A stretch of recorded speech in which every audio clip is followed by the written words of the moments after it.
En nombre de Jesús, ¿cuántos pueden decir amén? Amén, amén. Muy bien, Colosenses es una epístola que escribió el apóstol San Pablo, y Colosenses, o Colosas más bien, que era el nombre del pueblo o de la ciudad, era una ciudad a la cual Pablo le escribe a los cristianos en ese lugar. Era una ciudad que desde hacía más de 3000 años se menciona ya en la historia de la humanidad, 3000 años antes de Cristo. Es una ciudad muy antigua, por lo menos se hace mención de ella, y era una ciudad de comercio.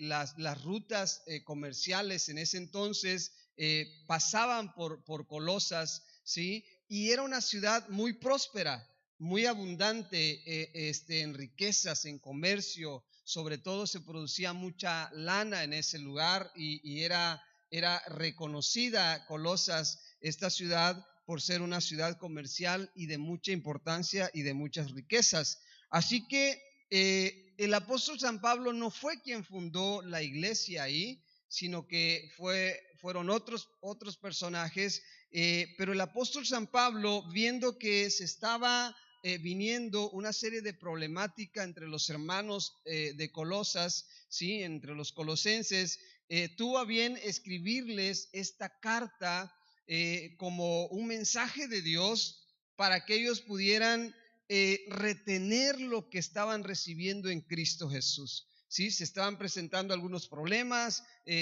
judaizantes estaban queriendo volverlos a llevar al judaísmo, y también estaba entrando algo de gnosticismo. Bueno, entonces Pablo, en esta preocupación porque los cristianos no se desviaran del verdadero amor de Jesucristo, les escribe esta carta a los colosenses, ¿sí? Y vemos que Colosas, repito, estaba hoy en día en donde estaba Colosas. Hoy en día existe una ciudad que se llama Jonas, y esta ciudad pertenece a Turquía, ¿sí?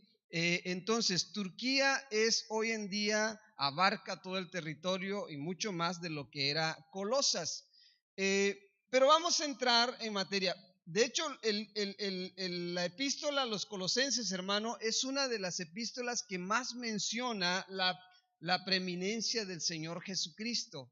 Si usted lee el libro o la epístola de Colosenses, desde el capítulo 1 estamos hablando de la reconciliación por medio de la muerte de Jesucristo. Capítulos 2 también está hablando de la plenitud de la vida en Cristo Jesús. Y luego el capítulo 3 está hablando de la vida antigua y de la vida nueva en Cristo Jesús, que es lo que estamos viendo ahorita, ¿sí? Y luego al final del capítulo 3 habla de los deberes sociales de la vida nueva en Cristo Jesús. Es decir, todo lo que es la epístola a los colosenses está poniendo siempre un énfasis especial en la preeminencia de Cristo y en cómo nosotros debemos vivir una vida de acuerdo al carácter y a las cualidades de Jesucristo. ¿Estamos bien hasta ahí? Ok, entonces después Colosas, lamentablemente, primero un terremoto dejó un poco en ruinas la ciudad, y luego, unos siglos después, los turcos invadieron precisamente Colosas, dejaron en ruinas esta ciudad y ellos tomaron posesión de esta región. Y hoy en día, como les dije, la ciudad de Jonas es la que sustituye lo que era Colosas. Pero vamos a entrar nuevamente en materia. Colosenses 3, desde el versículo 12. ¿Sí? Vamos a ver aquí el carácter y la vida del cristiano, tomando en referencia la enseñanza y la doctrina que Pablo le está dando a nuestros hermanos de ese entonces en Colosas, ¿sí?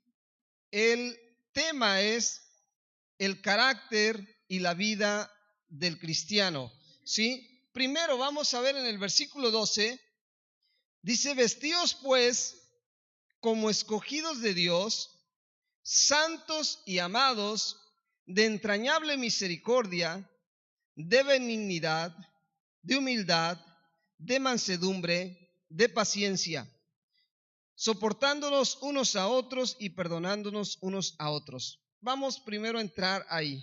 Quiero yo que veamos tres aspectos que distinguen el carácter y la vida del cristiano. Tres aspectos que distinguen el carácter y la vida del cristiano de acuerdo a lo que estamos aprendiendo en Colosenses capítulo 3 del versículo 12 en adelante.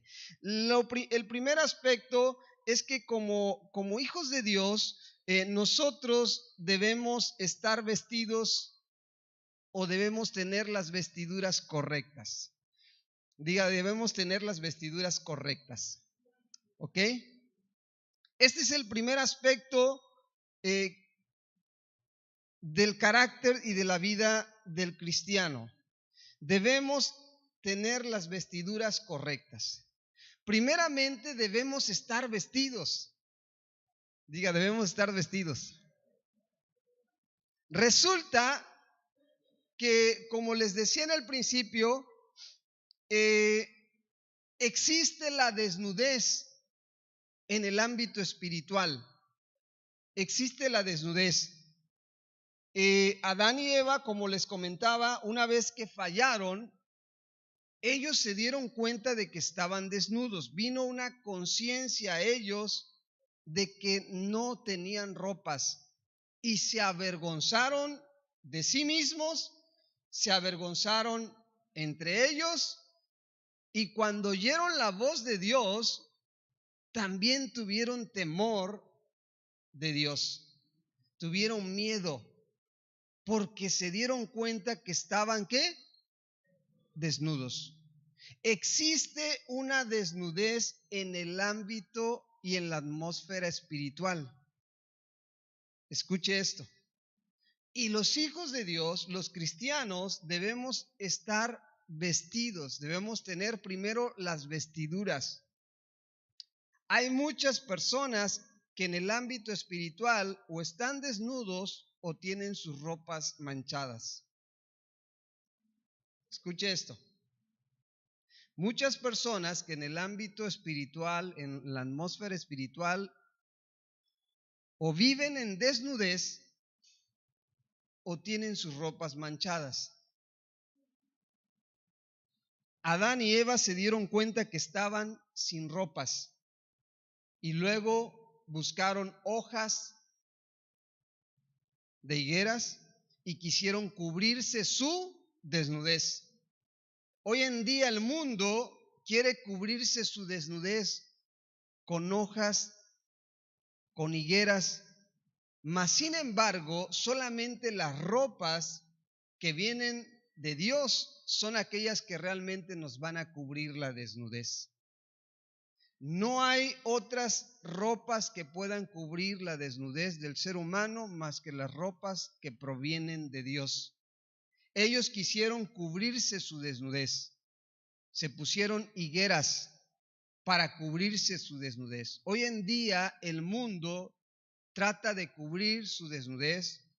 Al pecado ya no le llaman pecado.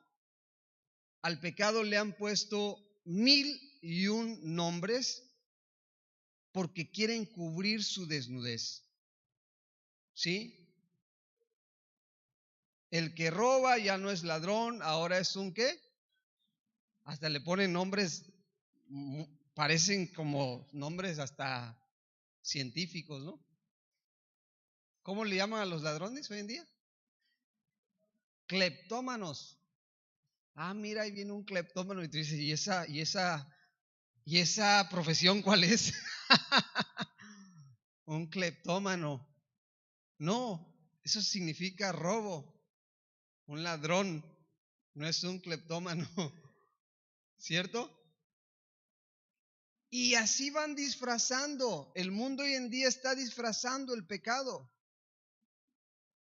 No, a este ya no le llames así, ahora es este nombre, y a esto es no este nombre, y cada vez van buscando, queriendo cubrir ¿su qué?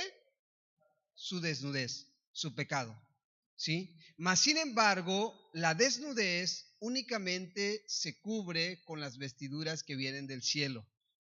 ¿Cuántos pueden decir amén? ¿Recuerdan cuando Dios viene y mira a Adán y a Eva y los mira que ellos están cubiertos con sus hojas y entonces Él los cubre con pieles, ¿cierto? Les pone vestiduras. Esas pieles que representaban el sacrificio perfecto de nuestro Señor Jesucristo. ¿Cuántos pueden decir amén? Ese sacrificio es el que nos reviste, el que nos quita el oprobio y la vergüenza. Es por eso que la Biblia dice que la sangre de Cristo nos limpia, ¿qué? De todo pecado. Y si los pecados fueren rojos como la ¿qué? Entonces Él los haría blancos como la blanca nieve. Es la sangre de Cristo, es el sacrificio perfecto de nuestro Señor Jesucristo lo que nos reviste y nos quita la vergüenza y nos quita la desnudez. Tiene que ser a través del sacrificio de Cristo. Así que los cristianos tenemos que andar vestidos correctamente. ¿Recuerdan la historia en la cual hubo una fiesta y un hombre estaba dentro de esta fiesta, mas sin embargo no tenía las vestiduras correctas, no tenía las vestiduras de bodas? ¿Y qué pasó con él? Lo echaron fuera porque no estaba vestido correctamente. Sí estaba vestido, pero no tenía las vestiduras correctas. Hoy el mundo se quiere vestir, busca sus propias vestiduras, pero no tiene las vestiduras correctas. Y cuando nos engañamos a nosotros mismos buscando nuestras propias vestiduras y no las vestiduras del sacrificio perfecto que es Cristo Jesús, vamos a ser como ese hombre que quiso entrar a las bodas, pero no estaba vestido de bodas, no tenía las vestiduras correctas, no tenía las pieles, tenía hojas de higueras. Y las hojas de higuera no permanecen. ¿Cuántos pueden decir amén? Es las pieles del cordero que nos visten correctamente. Así que nosotros debemos estar primeramente vestidos y vestidos correctamente. No con las vestiduras del mundo, no con las vestiduras de las higueras, sino con las vestiduras del sacrificio de Cristo. ¿Cuántos pueden decir amén? Y a esas vestiduras del sacrificio de Cristo le vamos añadiendo luego cualidades que Dios nos llama que debemos tener también los hijos de Dios. Repito nuevamente, 3 ocasiones en este mismo pasaje en los cuales el apóstol San Pablo nos habla de las vestiduras. Primeramente, lo voy a repetir, está en el versículo 9, no mintáis los unos a los otros, habiéndonos despojado del ¿qué? Del viejo hombre. ¿Habiéndonos despojado de qué? Del viejo hombre, del hombre de pecado, el hombre de la naturaleza caída. Dice que debemos despojarnos, ¿sí? De ese viejo hombre y debemos vestirnos. Diga conmigo, vestirnos. Y vestido del nuevo, el cual, conforme a la imagen del que lo creó, se va renovando hasta el conocimiento pleno. Vestidos del nuevo hombre, de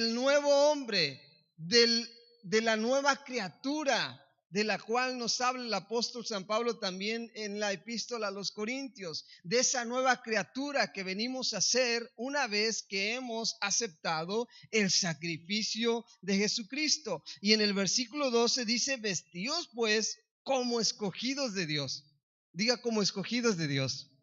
Usted y yo somos escogidos por Dios. Primera de Pedro 2, 9 y 10 habla de eso, que usted y yo somos real sacerdocio, nación santa, pueblo adquirido por Dios, y somos pueblo escogido por Dios. ¿Para qué? Para anunciar las virtudes de aquel que nos llamó, ¿sí?, de las tinieblas a su luz admirable. Él nos ha llamado de las tinieblas donde estábamos y nos ha transportado al reino de la luz, a la luz admirable de Cristo Jesús. Y dice que nosotros debemos ahora anunciar esas virtudes. ¿Por qué? Porque somos una nación santa, somos un pueblo escogido, somos linaje de Dios. ¿Cuántos pueden decir amén? Así que usted y yo somos escogidos por Dios. Hemos sido predestinados.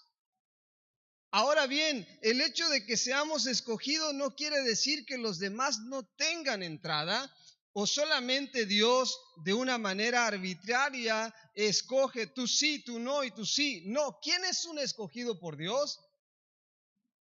Dice la Biblia, muchos son llamados, mas pocos ¿qué? Los escogidos. Imagínense ¿a quién ponemos de ejemplo?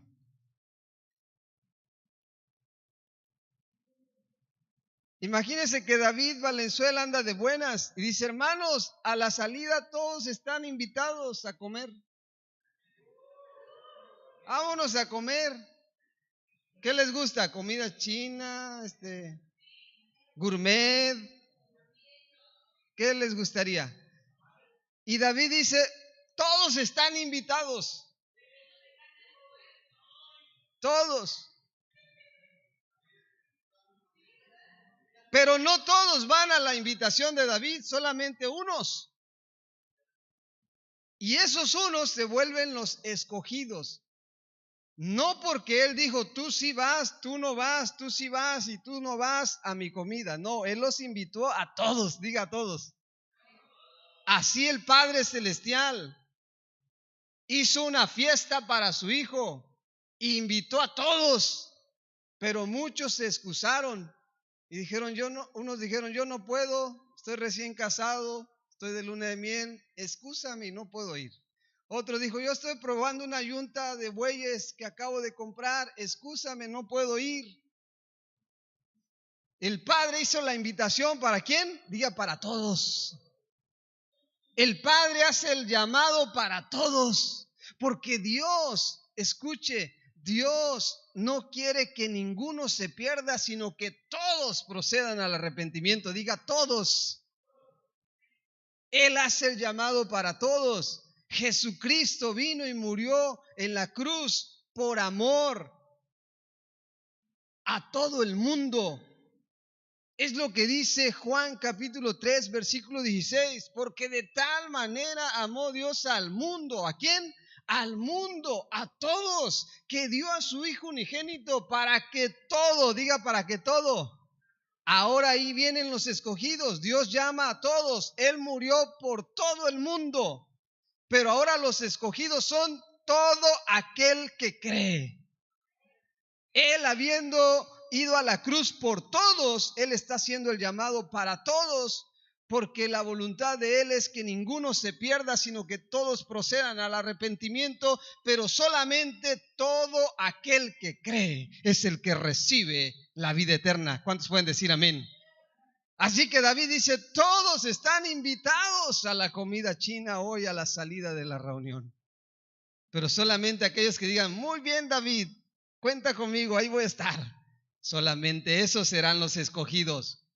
Aquellos que responden al llamado. Esos son los escogidos. Los escogidos son los que responden al llamado de Dios. ¿Cuántos pueden decir amén? Y tú y yo hemos respondido al llamado de Dios. En algún momento Dios te llamó, en algún momento Dios envió a alguien que te hablara del evangelio, en algún momento Dios te dijo, ven a mi boda, ven, te invito, estás invitado. Y tú dijiste, heme aquí, Señor, sí, yo quiero, yo creo que tú eres el único que salva, tú eres el único Dios, tú eres el camino, la verdad y la vida. Yo creo para todo aquel que cree. ¿Cuántos pueden decir amén? Así que tú y yo somos escogidos. Diga, gracias Dios. Vestidos pues como escogidos de Dios. Ahora, ¿cuáles son esas? Primero entonces, nosotros debemos estar vestidos, debemos tener las vestiduras del sacrificio de Cristo. Diga, yo debo estar vestido con el sacrificio de Cristo. Esas son las vestiduras de los hijos de Dios, de los escogidos, y a esas vestiduras nosotros le vamos a añadir algunas cualidades que debemos tener. Recuerde que el tema es el carácter y la vida del cristiano, ¿sí? Vestidos pues como escogidos de Dios, santos. Primero, diga santos. La santidad es una cualidad de las vestiduras de los hijos de Dios. La santidad. La Biblia dice, sed santos como yo soy, ¿qué? Santo. La Biblia también dice, sin santidad nadie verá ¿a quién? A Dios. Nadie puede ver a Dios sin santidad. Así que la santidad es una cualidad de las vestiduras de los escogidos, de los hijos de Dios. Vestidos pues como escogidos de Dios, santos y amados, de entrañable misericordia. La misericordia es otra cualidad de las vestiduras de Dios. Las vestiduras de Dios regularmente se caracterizan por vestiduras blancas. Recuerde que Dios nos habla de esas vestiduras, ¿sí? De las vestiduras blancas. Así que usted y yo debemos estar vestidos con esas vestiduras que Dios requiere para sus hijos. Deme un segundo. Aquí está. Quiero que vaya tan amable conmigo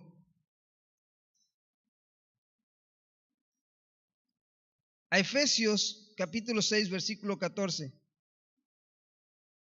Vamos a ver unas vestiduras que habla aquí la palabra del Señor y luego seguimos con las cualidades.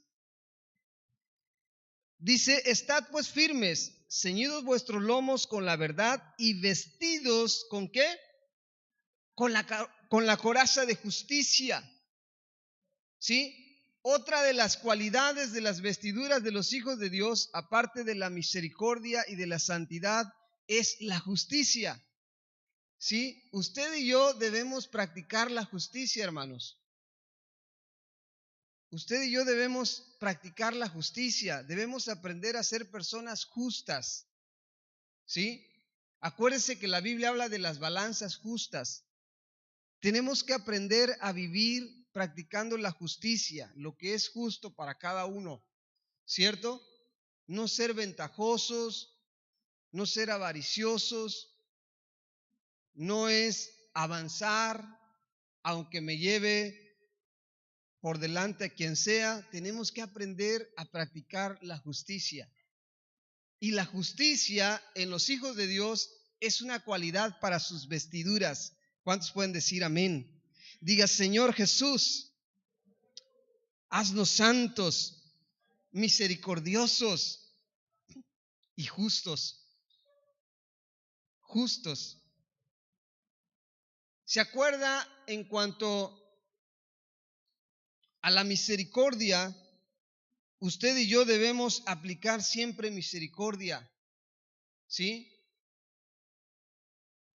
Los hombres y las mujeres que querían apedrear a la mujer que encontraron en pleno acto de fornicación o de adulterio, ellos no quisieron aplicar misericordia. Ellos querían una justicia, pero la justicia humana. Nosotros debemos practicar la justicia, pero la justicia divina.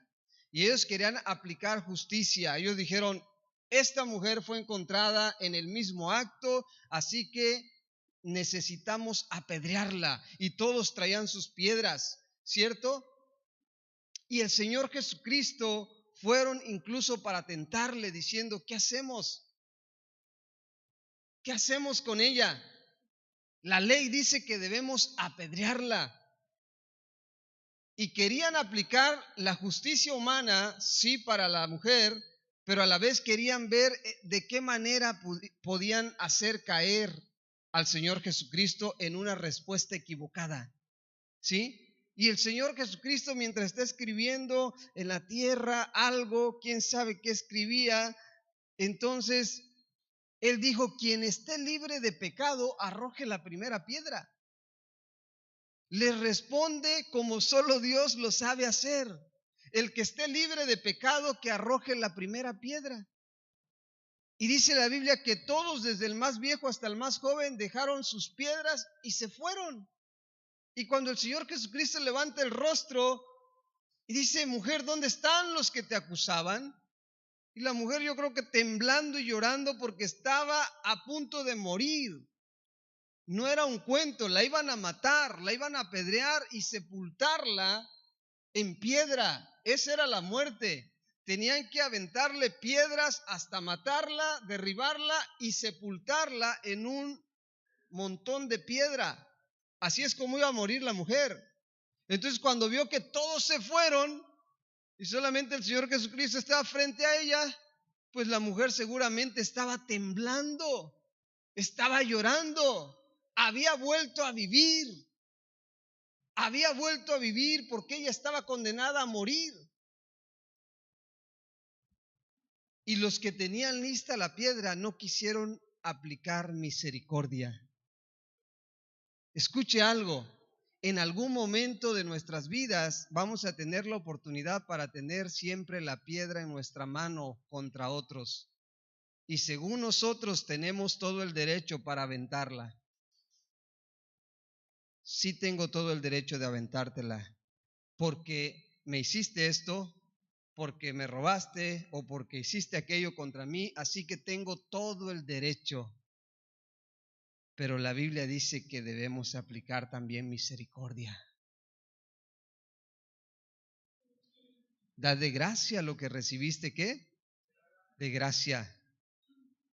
Sin misericordia será juzgado quien no actúe con misericordia. Estos no actuaron con misericordia, pero una de las cualidades de las vestiduras de los escogidos de Dios es que debemos ser misericordiosos. La Biblia dice que las misericordias de Dios para nosotros son nuevas. ¿Cada qué? Cada mañana. Cada mañana. Son nuevas. Yo encuentro personas que cuando ven que alguien está fallando, se ensañan contra él, como si ellos nunca hubiesen cometido algún error. Por supuesto que no debemos apapachar el pecado, por supuesto. Vemos que nosotros una de las cualidades que debemos tener es la santidad. Pero ¿qué haces cuando ves a tu hermano pecar o caer? ¿Te ensañas contra él? ¿Levantas la piedra contra él? ¿O te dueles por su pecado y buscas ayudarle y actúas en misericordia? ¿Qué haces? ¿Qué hace Jesús con nosotros? Tus misericordias son nuevas, ¿qué? Cada mañana. Vistámonos, hermanos, de la santidad. Vistámonos de la justicia. Vistámonos, por supuesto, de la justicia y de la santidad, pero también vistámonos ¿de qué? De la misericordia. Diga, de la misericordia. De benignidad. Vistámonos también de benignidad. Dios nos llama a que en nuestras vestiduras también esté la cualidad de la benignidad. Y la benignidad viene siendo también el fruto del Espíritu. Benignidad y bondad es una cualidad que debe estar en nuestras vestiduras. Cuando la santidad, la justicia y la misericordia están siendo cualidades de nuestras vestiduras, entonces nuestras vestiduras son resplandecientes. Entonces esas vestiduras son de la novia que el Señor Jesucristo viene a buscar. Él viene a buscar una novia que esté, primero que esté vestida, no que esté desnuda, que esté vestida y que esté vestida con esas vestiduras blancas, sin mancha, sin arruga. Y esas vestiduras blancas, sin mancha y sin arruga de esa novia que Jesús viene a buscar, son esas vestiduras que tienen la cualidad y la bondad de la santidad, de la misericordia, de la benignidad y de la justicia de Dios en nosotros. ¿Cuántos pueden decir amén? Mire lo que dice la Biblia también. Dios nos quiere encontrar vestidos y no desnudos. Segundo de Corintios 5 del 1 al 3, no lo busque. Dice, porque sabemos que si nuestra morada terrestre, este tabernáculo, se deshiciere, tenemos de Dios un edificio, una casa no hecha de manos, eterna en los cielos. Y por esto también gemimos, deseando ser vestidos. ¿Deseando qué? Ser vestidos de aquella nuestra habitación celestial. Pues así seremos hallados vestidos y no desnudos. Dios, cuando venga por nosotros, primero quiere encontrarnos vestidos. Diga conmigo, vestidos. No con desnudez, pero con las vestiduras del sacrificio de Cristo, no con las vestiduras de las higueras de este mundo. Y esas vestiduras deben tener cualidades específicas para que sean vestiduras resplandecientes. La cualidad de la santidad, la cualidad de la justicia, de la misericordia, de la benignidad. Y luego dice de humildad y de mansedumbre. La humildad y la mansedumbre es otra cualidad que va a hacer que tus vestiduras sean blancas, resplandecientes y no arrugadas o manchadas. La que también la mansedumbre y la humildad. El Señor Jesucristo que dijo, aprended de mí que soy ¿qué? Manso y humilde de corazón. El Señor Jesucristo, amados hermanos, es el Rey de toda la tierra. Y cuando Él vino a esta tierra, Él se comportó como alguien manso y humilde. ¿Ha conocido personas que nada más tantito tienen algo y se vuelven fanfarrones? Peor aún, hay quienes no tienen nada y son bien fanfarrones. ¿Cierto? Todavía el que tiene dice, bueno, por lo menos tiene que presumir, ¿cierto? Pero el que ni tiene nada, el Señor Jesucristo nos enseñó a ser mansos y humildes. Mira, hermano, tengas o no tengas algo, sepas o no sepas, tengas muchas virtudes o tengas pocas, vivamos con humildad. Ahora, la humildad tampoco se mide con lo que llevas puesto, ni con el dinero que tienes en tu cartera, ni con los números y los ceros que tengas en tu cuenta. Con eso no se mide la humildad. La humildad se mide con tu corazón, con tus actitudes. Hay personas que ya nada más tienen dinero y ya no se juntan con los pobres. Ahora solamente con los de élite. Ahora solamente con los ricos. La gente no vale por lo que tiene, vale por quienes somos. Amén. Así que cuando Dios te haga millonario, sigue teniendo a tus amigos que no tienen los millones que tú tienes. Sal con ellos a comer. Amén. Convive y ama a todos. El Señor Jesucristo iba con los ricos El Señor Jesucristo podía hablarle a los reyes y también iba con los pobres. Él le hablaba a las rameras. Él buscaba al perdido. Él buscaba a todos aquellos que necesitaban del amor y de la salvación de nuestro Dios. Él nos enseñó a ser mansos y humildes de corazón. Así que otra de las cualidades en nuestras ropas como escogidos de Dios es la mansedumbre y la humildad. Enséñanos a ser humildes, Señor, porque cómo se nos sube rápido con tantito que podamos tener. Pero seamos humildes. Y tampoco confundas de que si un hermano trae un buen carro, ya no es humilde. Puedes traer el mejor carro y puedes traer el mejor vestido y ser humilde de corazón. Amén. Así que olvídate de lo externo. La humildad está en tu corazón. ¿Tienes la capacidad de saludar y de convivir con cualquier persona? Eso es humildad. Eso es humildad. Amén. Humildad es considerar a los demás como mayores a ti, aun cuando tú pudieras ser mayores a ellos. Aun cuando tú tengas más cualidades que otros, considera a los demás como mayores a ti. Eso dice la Biblia, que debemos considerar a los demás como si fueran mayores a nosotros. Qué interesante. Y el Señor Jesucristo nos mostró eso. Y repito, hago énfasis en esto también porque hoy en día también el cristianismo tiene una piedra, tiene un puñado de piedra listo para alguien que prospera. Ay, ¿por qué esta persona dice que es cristiano y es rico? Pues tampoco eso es, no tiene que ver nada con la humildad eso. Amén. Si alguien prospera, bendícele.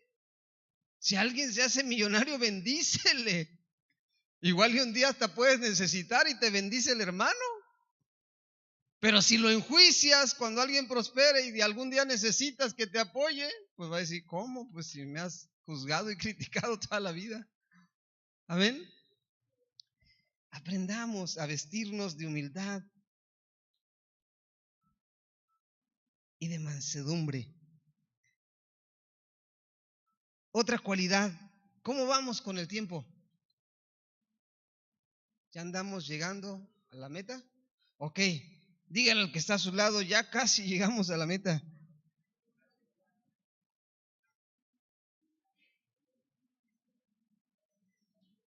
Soportándoos unos a otros y perdonándoos unos a otros. Soportarnos y perdonarnos, ¿qué? Unos a otros. Es una cualidad de las vestiduras de los escogidos de Dios. El perdón y el soportarnos unos a otros. Los discípulos dijeron, Señor, ¿y hasta cuántas veces tengo que perdonar a mi hermano? ¿Hasta 7? Y Dios le dijo, no, hasta 70 veces 7.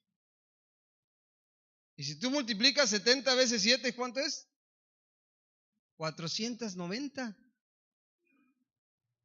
Y Pedro fue el que le preguntó eso, ¿cierto? Y ya ven cómo es Pedro. Y yo creo que Pedro dijo, no, pues ya el Señor se fue de 7 hasta 490. Pero Pedro era capaz de llevar la cuenta. Y un día tener la esperanza de llegar hasta el 490 pensando que un día tenía que dejar de perdonar a su hermano. Pero recuerde que el fruto del Espíritu y las bondades de Dios no tienen límite. Cuando Dios se refiere al fruto del Espíritu, dice, contra tales cosas no hay ¿qué? No hay ley. La ley limita. La ley te dice, no hagas esto, no pases de esta línea, no te cruces en semáforo cuando está en rojo. La ley pone límites y esos límites de la ley son buenos, son para nuestra protección. ¿Cuántos pueden decir amén? Mas, sin embargo, En el fruto del Espíritu dice la Biblia, contra tales cosas no hay ley, no hay límite. Puedes amar, ¿cómo? Sin medida, sin límites. Puedes perdonar, ¿cómo? Sin medida, sin límite. Pedro quería un límite. Él dijo, ¿hasta 7 veces, Señor? No, hasta 70 veces 7. Y Pedro dijo, entonces son 490. Cuando llegue a las 490, dejo de perdonarle. Pero lo que Pedro no sabe es que la palabra de Dios es viva. Es viva. ¿Cuántos pueden decir amén? Si usted va hoy y lee ahí 70 veces 7, eso es para hoy. Y mañana ve y lee y ahora dice, no, ya no es 70 veces 7, ahora es 60 veces 7. ¿Cuánto dice el día de mañana? 70 veces 7. Y si va dentro de un año a la palabra de Dios, ¿qué dice? 70 veces 7.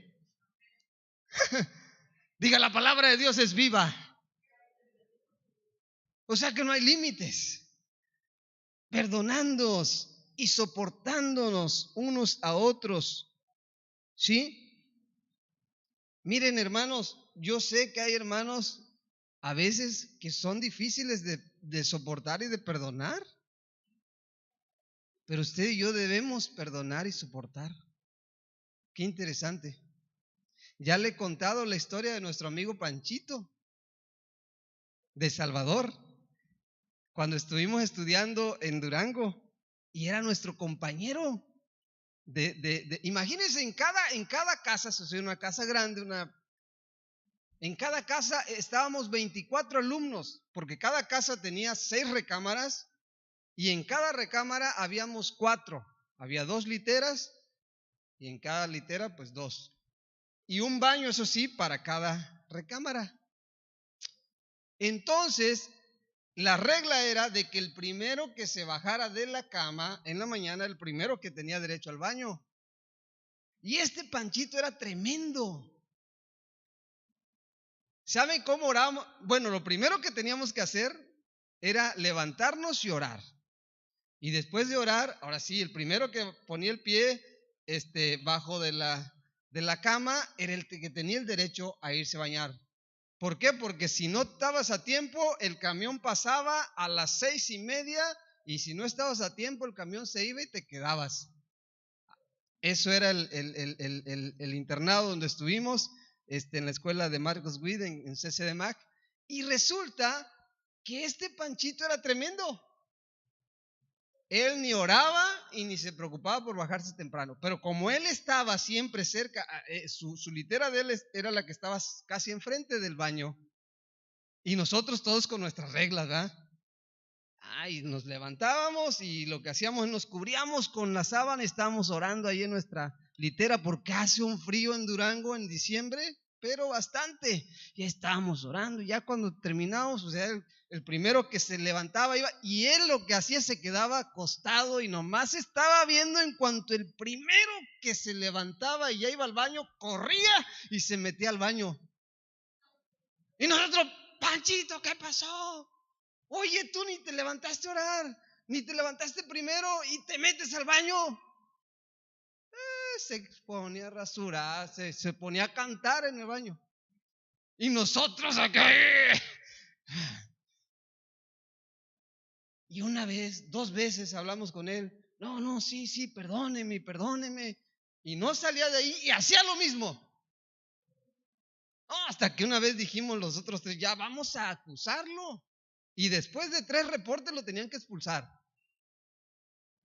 Y dijimos, pues hay que ya levantar los 3 reportes y que lo expulsen.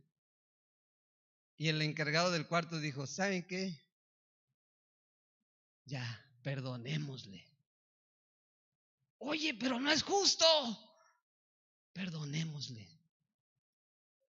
Y como hablamos ya la 3ª vez con él, y él estaba ahí bien. Sí, ya ven, tienen que perdonarme, son mis hermanos. Todavía el sinvergüenza no sales con eso. Ámeme, soy su hermano. Y nosotros dijimos, pues sí, perdonarle y soportarle a este sinvergüenza. Pero ¿saben qué? Panchito era, o sea, era tremendo en eso, pero en otras cosas era un pan. Era un pan. Él si tenía, literalmente, si tenía un pan y alguien no tenía, él se quedaba sin pan por dárselo. O sea, era un pan de Dios en otras cosas, pero en algunas cosas era medio sinvergüenza. La mayoría de los que salimos, ¿saben a quién más recordamos? Principalmente los que estábamos en el cuarto de Panchito. A Panchito. El hermano que nos sacaba canas verdes, pero a la vez tuvimos que aprender a amarlo y a soportarlo con esas cositas que él tenía. Y eso no lo logras con el amor de Cristo en tu corazón, ¿cierto? Vistámonos de amor, vistámonos de perdón y soportémonos unos a otros. ¿Cuántos pueden decir amén? De la manera que Cristo nos perdonó, así también hacedlo vosotros. Y sobre todas estas cosas, ¿vestidos de qué? De amor. ¿Vestidos de qué? De amor, que es el vínculo perfecto. Y la paz de Dios gobierne en vuestros corazones, a la que asimismo fuisteis llamados en un solo cuerpo, y sed agradecidos. Vistámonos de amor, de la paz de Dios y de gratitud. De amor, de la paz de Dios y de qué?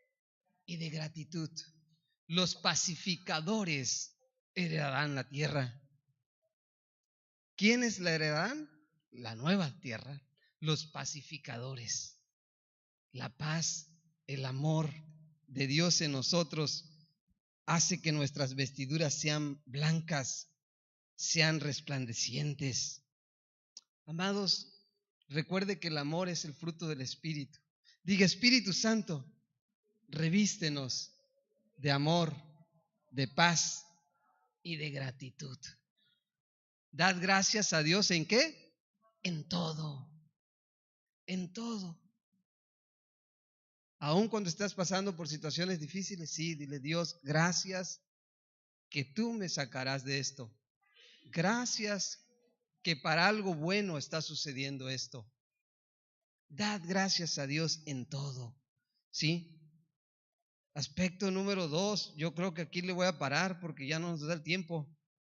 Y el otro domingo terminamos la segunda parte. ¿Les parece bien? Nada más te dejo ahí el aspecto número 2. Y yo creo que vamos a terminar una segunda parte el domingo, el mensaje. El primer aspecto, recuerde, es que nosotros debemos mantenernos vestidos correctamente. Y las vestiduras, recuerde esto, las vestiduras correctas son las vestiduras del sacrificio de Cristo, no las vestiduras del mundo, que son las higueras. Debemos mantenernos vestidos, porque cuando Cristo venga, Él nos quiere encontrar vestidos y no desnudos, y con las vestiduras correctas. Las vestiduras correctas provienen ¿de qué? Diga: del sacrificio de Cristo. Y las vestiduras tienen ciertas cualidades, las vestiduras de los escogidos de Dios. Primero, la cualidad de la santidad, de la justicia, la misericordia, la benignidad, la humildad, la mansedumbre, la paciencia, que ni la vimos esta parte, pero la paciencia, el soportarnos y perdonarnos unos a otros, ¿sí? El amor, la paz y la gratitud. Y aspecto número 2, y aquí termino, y yo creo que lo vamos a terminar de explicar la otra enseñanza. La palabra de Cristo more en abundancia en vosotros. El aspecto número 2, ¿sí?, del carácter y la vida del cristiano es que la palabra de Cristo more en vosotros. La palabra de Cristo more ¿qué? En vosotros. En Juan capítulo 15 dice lo siguiente: yo soy la vid, vosotros los pámpanos. el que permanece en mí y yo en él, este lleva mucho fruto, porque separados de mí, nada podéis hacer. Esto fue lo que dijeron los discípulos cuando el Señor Jesucristo les dio la enseñanza de que tenían que comer su carne y beber su sangre, que los hermanos tradicionales lo confunden totalmente esto, y ellos dicen que el pan y bueno, la hostia y el vino representa literalmente el cuerpo y la sangre de Cristo, y eso no es así. Y sacan todo un rollo ahí según ellos, pero no es así. Esa es una doctrina incorrecta. Eso significa de manera simbólica y figurada.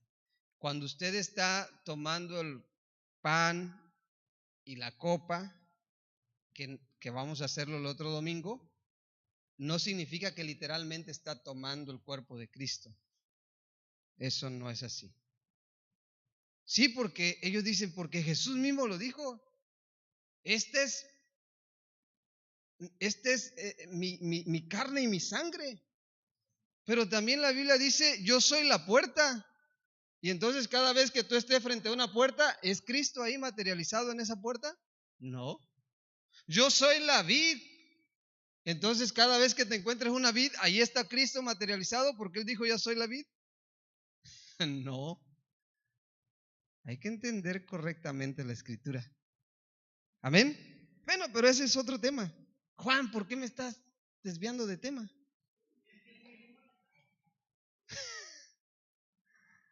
Ya sé que Juan nada tiene que ver. La palabra de Cristo more en vosotros. ¿Quieren saber qué significa esto? La palabra de Cristo mora en vosotros. ¿Cómo hacemos morar la palabra de Cristo en nosotros? Entonces el otro domingo no debe faltar. Quiero que oremos. Vamos a proseguir el otro domingo con este mensaje. Padre, te damos gracias, te bendecimos. Que tu palabra, Señor, es basta. Tu palabra es vida a nuestro ser. Padre, bendice a cada uno de mis hermanos que estuvieron conectados hoy, o aquellas personas que se han conectado en el Facebook. Les bendigo en el nombre de Jesús. Y si hubiere alguien que necesita tu vida eterna, si hubiere alguien que está conectado en las redes sociales y necesite a Cristo en su corazón, hoy Cristo le está haciendo un llamado a cada uno de los que quizá todavía no han rendido su vida a Él. Si tú eres esa persona y quieres hoy entregar tu vida a Jesús, si hubiera alguna persona, yo quiero darte la oportunidad. Quiero que hagas esta oración conmigo. Y si hubiera aquí una persona que también quiera entregar su vida a Jesús de todo corazón, para ser salvo, para tener las vestiduras correctas del sacrificio de Cristo, yo quiero que me lo indique con su mano, haciendo su mano de un lado a otro, y quiero que tú también ores esto conmigo, si hubiera aquí una persona también. Entonces quisiéramos darle la oportunidad, si hubiera alguien en las redes sociales. Si tú quieres entregar tu vida a Jesús, dile hoy: Señor Jesús, perdóname. Perdóname por haber vivido de acuerdo a mi voluntad. Perdóname por haber caminado en una vida de pecado. Por lo tanto, te pido que entres en mi corazón y que me salves. Me arrepiento de todo corazón. Te acepto como mi único Dios, Señor y Salvador de mi vida. Espíritu Santo, dile: entra en mi corazón y ayúdame a caminar con Jesús hasta el final. En el nombre de Jesús, renuncio al pecado, renuncio a la vieja manera de vivir y camino en pos de ti, en pos de la cruz. En el nombre de Jesús, amén. Si alguien hizo esta oración, Dios te bendiga, y te esperamos en la iglesia para que sigas aprendiendo y creciendo en la fe. Yo quiero que le demos un aplauso a los que están en las redes sociales. Dios les bendiga, los esperamos el siguiente domingo.